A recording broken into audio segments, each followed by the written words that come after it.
Hi there, this is a quick video to give you some KDP inspiration and another Tipstar reminder for Affinity Publisher. I've been exploring a fairly hot niche for colouring books combined with a different style of puzzles, and I thought you'd like to see the outcome of that as a new path to follow with colouring books if you don't already do so. My name's Jane Willingale of Silver Zone Printables, and I create videos for this channel based on low content publishing and printables for Etsy or similar platforms. And if that's the kind of thing that interests you, then click on the subscribe button and the notification bell so you get notified when I upload new videos. And if you find this video helpful, then please do click on the like button, which will help get this video seen and help me grow this channel. I really do appreciate it. Now, I've been working on some new puzzle books lately and have been fortunate enough to gain beta access to a puzzle generator which is somewhat different to those already on the market.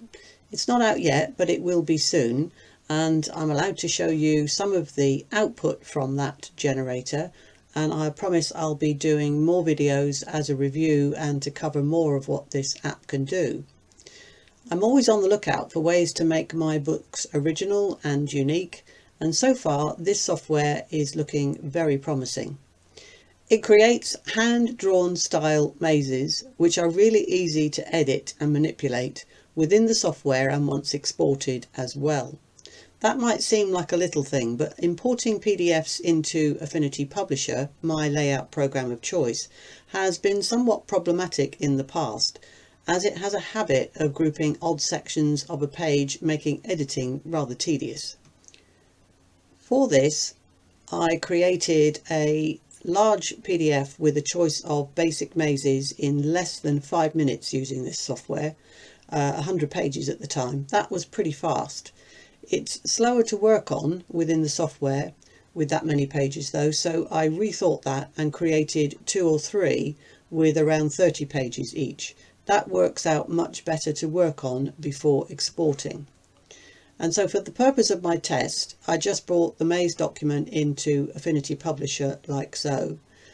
But you could equally bring this file into PowerPoint, as that option is available too, as well as PNGs or JPEGs. It produces those as zipped files with each page being a separate image.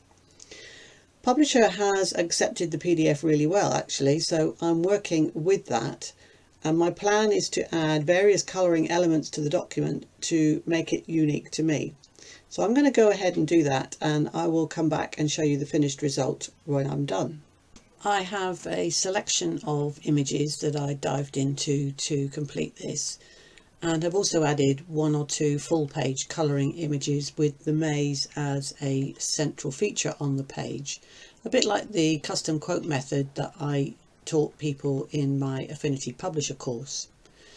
A reminder here that if you use that, like on this page, you will need to make sure that the image overshoots the page by 3 mil. That's the bleed requirement within Amazon KDP normally, and if you don't allow it, it will bounce it back to you at the approval stage. So you will need to crop the full size image down to the frame. You will also need to remember to choose the with bleed option when you load your PDF up onto KDP. The next step is to add some text to the pages to give a kind of storyline for children to follow as they complete the mazes.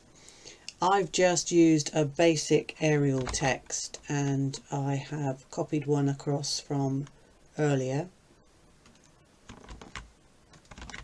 like so, and I'm just going to change the text to suit the story on here.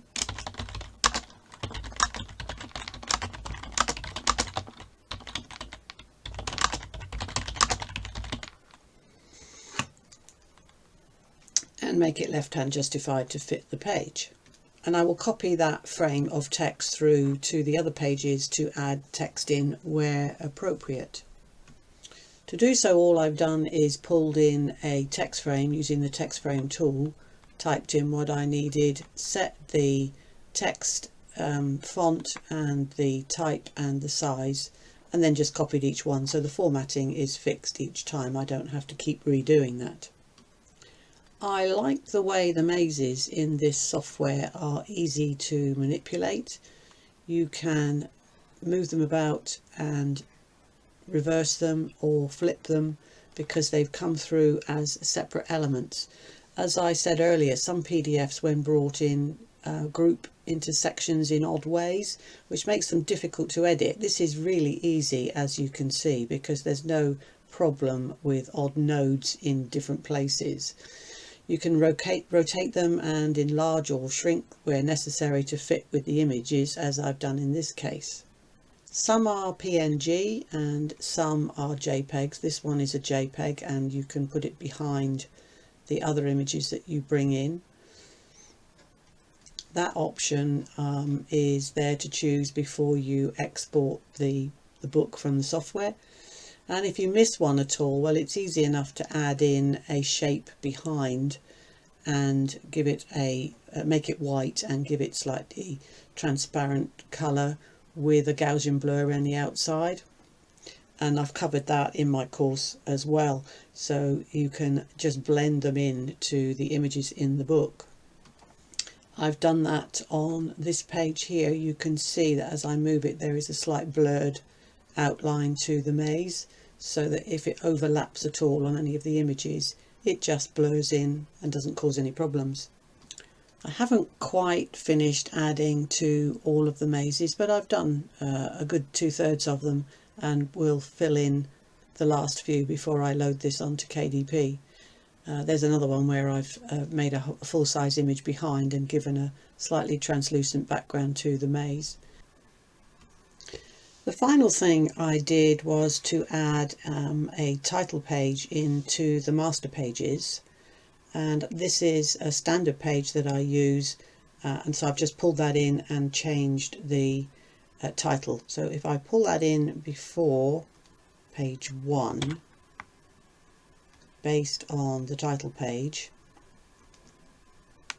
and that now adds it into the first page, giving it a title, put in my copyright section, and just put in a fairly standard belongs to type section, which kids can fill in.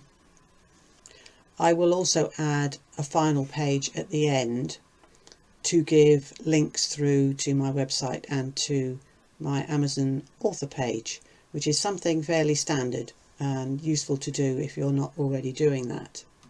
One final thing to mention is that the software produces solutions for all the mazes and adds them in at the end of the book that you create, along with the page numbers, so people can refer back to the page where the maze is, so they can see what they've done.